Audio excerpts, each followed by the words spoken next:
여러분 이 말 들어보셨을 거예요. 인간은 생각하는 갈대다. 17세기 프랑스의 과학자이며 철학자인 브레즈 파스칼이 한 말입니다. 그의 유고집 팡세에는 이런 내용이 있습니다. 인간이 인간다울 수 있는 이유는 사유하기 때문이다. 즉 생각하기 때문이다. 시대적인 상황을 보면 요즘과 참 많이 비슷했던 것 같아요. 계몽주의가 성행하면서 기독교의 위상이 땅바닥에 떨어졌습니다. 사람들은 이제 하나님에 대한 기대보다는 인간 스스로 가지고 있는 능력과 이성에 의지하려 했습니다. 바로 그 시대를 파스칼이 살아가고 있었던 것이죠. 그 역시 인간의 이성과 자유에 대해서 크게 강조했습니다. 우리 인간의 모든 존엄은 사고에 있다. 생각하는 데 있다. 그러므로 우리는 생각과 사고를 통해서 우리 인간 스스로를 드높여야 한다. 이런 이야기를 했죠. 파스칼은 그 누구보다 인간이 가진 자유와 이성, 또 인간이 가지고 있는 능력에 대해서 높이 평가했던 사람입니다. 하지만 그는 인간이 가진 이성과 자유, 지식과 능력이 어떤 기초 위에 서 있을 때 진짜 위대하게 될 수 있는지 다음 나오는 이 문장으로 정리했습니다. 인간이 자신이 비참하다는 것을 아는 것은 그 무엇보다 비참한 일이지만 인간에게 있어서 스스로 자신의 비참함을 아는 것보다 더 위대한 일은 없다. 무슨 말씀입니까? 우리 인간이 진정 고귀하게 되는 그 순간은 자신이 가지고 있는 부유함과 강인함, 자신이 가진 지식과 능력이 얼마나 탁월하고 얼마나 대단한지를 인식할 때가 아니라 오히려 내가 얼마나 연약하고 얼마나 부족한 존재인지, 내가 얼마나 절망적인 존재인지를 깨달을 때에 마침내 찾아오게 된다는 것입니다. 여러분 왜 그럴까요? 그때에 되어서야 사람은 자신의 인생이, 자신의 생명이, 자신의 모든 것들이 오직 절대자인 하나님을 통해서 온전하게 될 수 있다는 사실을 비로소 고백할 수 있기 때문입니다. 우리는 날마다 갈팡질팡합니다. 파스칼의 말처럼 우리 인간은 평생을 생각하는 갈대가 되어서 하나님과 세상 사이에서 우왕좌왕하며 갈등합니다. 세상을 더 많이 얻는 길을 선택할 것인지, 아니면 내가 세상을 잃더라도 힘을 다해서 하나님께 더 가까이 나아가는 그 길을 선택할지. 솔직히 여러분, 우리 인간들이 어떤 존재들입니까? 여러분, 우리 인간들은요, 아무리 강한 사람이라 할지라도 결코 강하지 못합니다.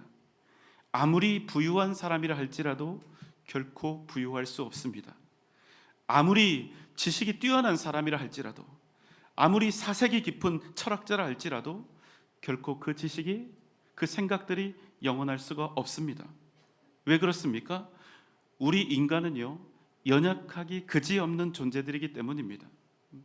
어떤 사람이 모든 것이 다 완벽하고 풍요롭고 강인하다 할지라도 그저 여러분 이 머릿속에 있는, 뇌 속에 있는 작은 혈관 하나만 터져도 그 사람이 가진 부유함, 그 사람이 가진 지식, 높고 대단한 권력, 좋은 인간관계들, 이 모든 것들이 다 소용없게 되어버리는 것입니다. 그런데 여러분, 이 사실을 누가 모릅니까? 다 알지요. 이에 대해서 모르는 사람이 없습니다. 그런데도 우리 인간들은 죽어라고 세상의 것들을 의지하며 살아가려 한다는 사실입니다. 여러분, 우리 인간의 삶이 그렇다면, 인생이 그렇다면 우리 인간들만큼 불쌍한 사람들이 있을까요? 세상 붙잡고 사는 것 어리석은 일이고, 세상을 인생의 소망으로 삼아 사는 것, 그보다 허무한 일이 없다는 사실을 이미 너무나 우리가 잘 알고 있으면서도 죽는 순간까지 세상의 것들을 내려놓지 못하고 마치 그것들을 더 많이 얻는 것이 우리 인생의 목적인 양 붙잡고 사는 우리의 삶. 여러분, 이보다 불쌍한 일은 없는 것입니다.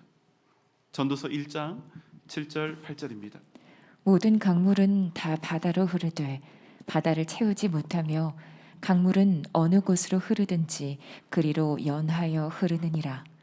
모든 만물이 피곤하다는 것을 사람이 말로 다 말할 수는 없나니 눈은 보아도 족함이 없고 귀는 들어도 가득 차지 아니하도다. 지혜의 사람 솔로몬은요, 그래서 이 불쌍한 인생을 살아가고 있는 인생들을 향해서 이렇게 이야기하는 겁니다. 참 피곤하게 산다. 참 힘들게 산다. 모든 만물이 피곤하다. 이렇게 말하는 것입니다. 왜요? 아무리 보아도 만족함이 없고 아무리 들어도 결코 채워질 수 없는 세상의 헛된 것들을 쫓아 살아가는 존재가 바로 인간이라는 것입니다. 그래서 이 솔로몬은요, 우리 인간의 삶을 이렇게 정의합니다. 바람과 같이 절대로 붙잡을 수 없는 것들을, 절대로 붙잡을 수 없는 그 헛된 것들을 붙잡기 위해서 살아가는 것이 인간의 삶이다. 그렇다면 여러분, 우리의 이런 연약한 인생이 능력 있는 인생, 진정 가치 있고 복된 인생이 되기 위해서 우리는 무엇을 어떻게 해야 할까요? 오늘 우리가 함께 나눌 말씀은 가난하고 연약한 우리의 인생이지만 그럼에도 불구하고 반드시 이루어가야 할 위대한 역사에 관한 이야기입니다. 창세기 49장 22절 23절입니다. 요셉은 무성한 가지 곧 샘 곁에 무성한 가지라. 그 가지가 담을 넘었도다. 활 쏘는 자가 그를 학대하며 적개심을 가지고 그를 쏘았으나. 방금 우리가 읽은 말씀은 이스라엘 12지파의 아비인 야곱이 이제 죽기 전에 자신의 12아들을 향해서 축복하고 있는 그 예언의 말씀인데요. 그 중에서도 오늘 말씀은 요셉을 향한 말씀입니다. 야곱은 요셉의 인생에 대해서 이렇게 정의를 하지요. 요셉은 무성한 가지, 곧 샘 곁에 무성한 가지라. 요셉의 인생에 대한 정말 멋진 결론이 아닙니까? 요셉의 인생은 절대로 그럴 수 없었지만, 요셉의 삶은 온갖 시련과 고통으로 가득 찼지만, 그러나 결국 그의 인생은 경계와 담을 넘어서 끝도 없이 뻗어가는 강력한 무성한 가지가 되고야 말았다. 여러분, 이 말의 의미는 무엇입니까? 처음부터 요셉의 인생이 무성한 가지가 될 상이 아니었다, 이런 뜻입니다. 그 이유가 23절에 있었죠. 활 쏘는 자가 그를 학대하며 적개심을 가지고 그를 쏘았다. 여러분, 요셉의 인생은 어떤 인생이었습니까? 결코 무성한 가지 절대로 아니었죠. 아버지로부터 편애를 받았습니다. 아버지로부터 사랑 많이 받았으니까 참 좋았겠다, 복에 겨웠겠다, 이렇게 생각하시면 안 됩니다. 반복해서 드리는 말씀이지만 왜곡된 사랑, 건강하지 못한 사랑은 이 세상 그 무엇보다 위험하고 치명적일 수 있습니다. 그래서 요셉이 어떻게 되었습니까? 다른 형제들로부터 미움을 받게 된 것입니다. 얼마나 큰 미움을 받았지요. 형들이 요셉을 보고 이렇게 이야기하죠. 우리가 저 꿈꾸는 자를 죽이자. 그래서 요셉은 배신을 당했고 형들의 살해의 동기가 되었으며 애굽으로 팔려가는, 노예로 팔려가는 신세가 되고 말았습니다. 애굽에서 노예 생활이 시작이 되었죠. 얼마나 열심히 지혜롭고 성실하게 종노릇을 했던지 주인의 인정을 받았습니다. 그래서 가정 총무가 되었어요. 그렇지만 자신을 유혹하는 음란한 여주인을 거부했다가 오히려 억울한 감옥살이를 하게 됩니다. 무성한 가지는커녕 그의 인생은 막장 인생 그 자체가 되어버린 것입니다. 23절의 비유처럼 마치 적개심을 가진 자의 시위에 맞아 요셉의 인생이 완전히 무너져 내린 것처럼 보이는 것입니다. 여러분 어떻습니까? 정확히 이 시점, 어떤 시점입니까? 보디발 장군의 아내에게 모함을 받아서 억울하게 옥에 갇히게 된 바로 그 시점입니다. 이 시점에서 우리가 요셉의 인생을 생각할 때 우리에게 어떤 마음이 들어야 합니까? 사실은 심각하게 고민해야 하죠. 도대체 어떤 부분이 잘못된 것일까? 왜 요셉에게 이런 일이 일어난 것일까? 이 고민을 우리가 해야 하는 것입니다. 왜 그렇습니까?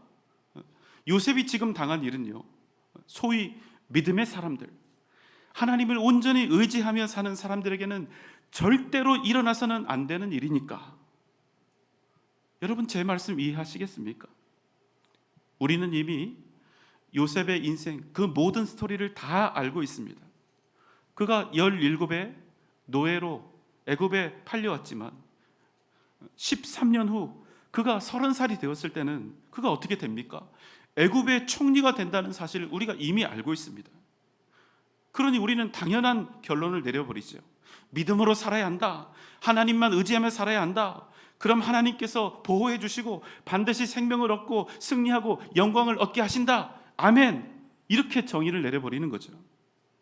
그런데 여러분, 만약 우리가 요셉에 대한 그 스토리를 다 알지 못하고 우리가 지금 요셉과 함께 그 옥에 갇혀 있다면, 우리가 요셉이 되어서 그 옥에 갇혀 있다면, 억울한 옥살이를 하고 있다면 우리가 그렇게 쉽게 말할 수 있을까요? 우리는 믿음에 대한 정의가 너무 쉽습니다. 믿음이 무엇인지에 대해서 너무나 잘 알고 있어요. 그런데 여러분, 더 놀라운 사실은 무엇입니까? 앞에 있는 저를 비롯해서 우리의 삶을 보면 어떻습니까? 믿음에 대해서 그토록 잘 아는 사람들이 믿음으로 살지 못하고 어떻게 이 모양 이 꼴로 살고 있는가 하는 것입니다. 차라리 우리가요, 믿음이 무엇이고 믿음으로 산다는 것이 무엇인지 아예 모른다면 그나마 괜찮을 것 같아요. 우리의 믿음을 태권도처럼 단을 먹인다면 다들 웬만하면 사범이나 관장을 해도 될 사람들이 아닙니까? 하지만 우리 삶을 보면 전혀 다르다는 거예요. 여전히 믿음으로 살지 못합니다. 세상 앞에서 당당하지 못하고 비굴한 모습으로 살아가는 일들이 적지 않습니다. 정말 놀라운 사실은 무엇인 줄 아십니까?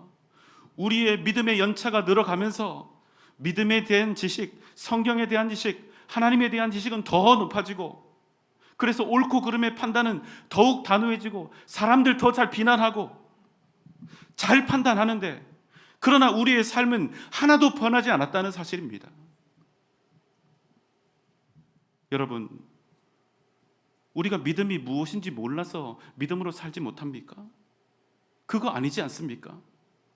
어떻게 사는 것이 하나님의 뜻에 합당한 것인지 전혀 알지 못해서 우리가 믿음으로 살지 못하고 불순종하는 것입니까? 그것도 아니잖아요. 무슨 말씀입니까? 좀 솔직하자는 거예요. 그저 믿음이 무엇인지 정의를 내리고 어떤 게 옳고 그른지 쉽게 판단하고 내 목소리를 높이기 전에 제발 우리가 어떤 세상 앞에 서 있는지 좀 냉철하게 바라보자는 것입니다. 우리가 요셉에게 일어날 13년 후 그가 애굽의 총리가 된다는 그 사실을 전혀 알지 못한다는 가정하에 한번 생각해 봅시다. 이제 갓 17살 넘은 나이입니다. 그런데 억울하게 팔려서 노예가 된 것만 해도 정말 죽을 모양인데 거기에 여주인 강간 미수범까지 되어서 옥에 갇혔습니다. 그런데 여러분, 그가 그렇게 된 이유가 무엇이냐는 겁니다. 무엇이지요? 하나님 뜻대로 살았기 때문입니다. 여러분, 그게 유일한 이유였습니다. 여러분, 노예는요, 어떻게 하는 게 노예다운 것입니까? 여주인이 원하는 대로, 주인이 원하는 대로 복종하는 것이 노예다운 것입니다. 그런데 여러분, 요셉은 노예로 살기를 거부하고 그럼에도 불구하고 하나님의 백성으로 하나님의 뜻대로 살기로 작정했다는 것입니다. 여러분, 그게 요셉의 인생이 제대로 꼬이기 시작한 진짜 이유입니다. 그저 생명이라도 건지고 옥에 갇혔으니까 다행이죠. 사실은 맞아 죽어야 마땅한 거 아닙니까? 어쩌면 성경에는 내용이 없지만 멍석말이 당해서 죽도록 얻어맞고 그 다음에 감옥에 던져졌을지 모릅니다. 그랬을 가능성이 크죠. 여러분, 우리가 지금 인생이 완전히 절단나버린 요셉이라고, 내가 요셉이라고 가정을 하고 한번 깊이 고심해 봅시다. 만약 여러분이 요셉이라면 지난날 과거 중에서 하나를 바꿀 수 있다고 생각한다면 어떤 부분을 바꾸고 싶습니까? 어떤 부분에서 다르게 했다면 요셉의 인생이 그래도 순탄하게 형통하게 흘러갈 수 있었을까요? 답은 이미 우리가 알고 있습니다. 굳이 이야기할 필요가 없죠. 여러분, 만약 우리가 요셉의 입장이라면 이 시점에서 믿음에 대해서 운운하고 옳고 그름에 대해서 운운하면서 쉽사리 우리가 서로를 향해서 그래도 믿음으로 살아야 한다, 오직 하나님 의지하면서 살아라, 이렇게 우리가 가볍게 이야기할 수 있겠냐는 겁니다. 창세기 49장 23절 24절입니다.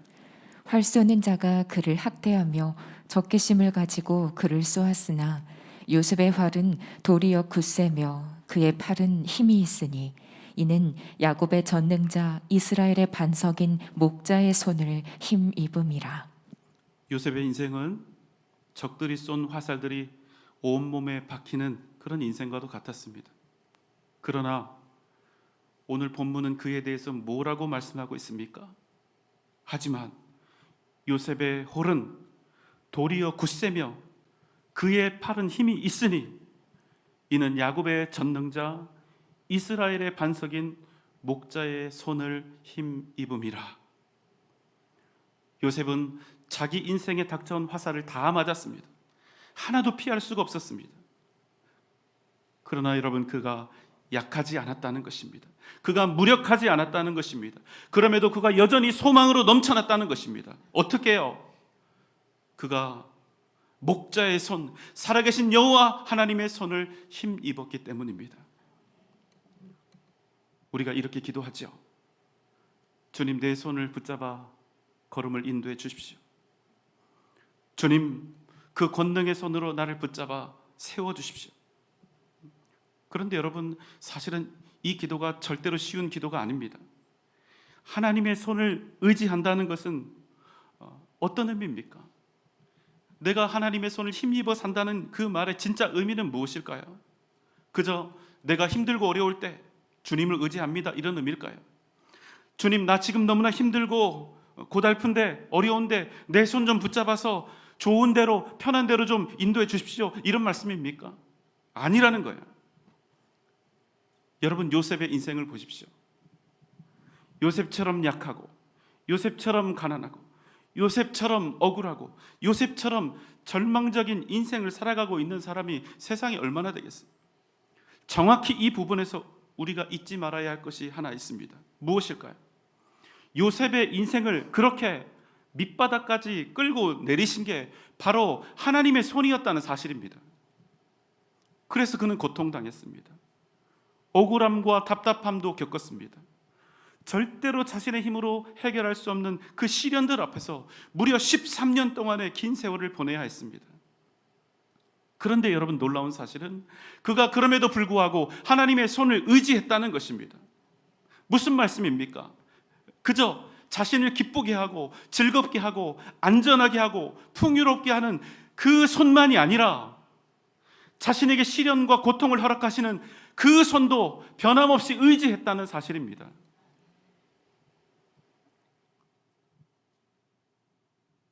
너무 이해가 안 되죠. 요셉이 믿음으로 살아가려 하면 할수록 그에게 더 크고 고통스러운 시련이 닥쳐왔지만 그럼에도 그는 하나님의 손을 의지하며 믿음으로 살아가는 그 삶을 포기하지 않았다는 사실입니다. 그래서 성경은 그의 인생에 대해서 이렇게 결론을 짓습니다. 그럼에도 그의 활은 도리어 굳세며 그의 팔은 여전히 하나님의 능력으로 넘쳐났도다. 그래서 여러분, 그 결과 그가 어떻게 되었습니까? 그저 총리가 되었습니까? 아니요.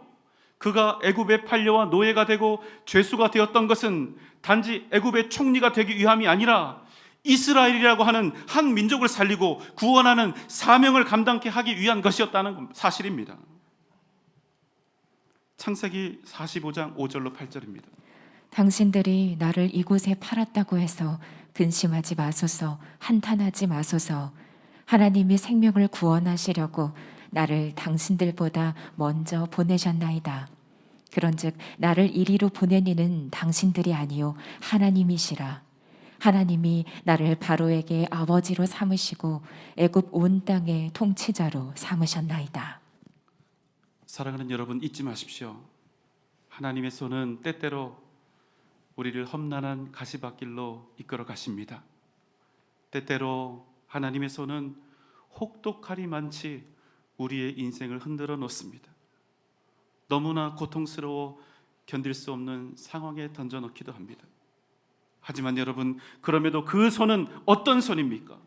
그 손은 우리로 사명을 감당하게 하는 손이요, 그 손은 우리의 가정과 교회를 살리게 하는 손이며, 그 손은 하나님의 위대한 역사를 일으키게 하는 손이라는 사실입니다.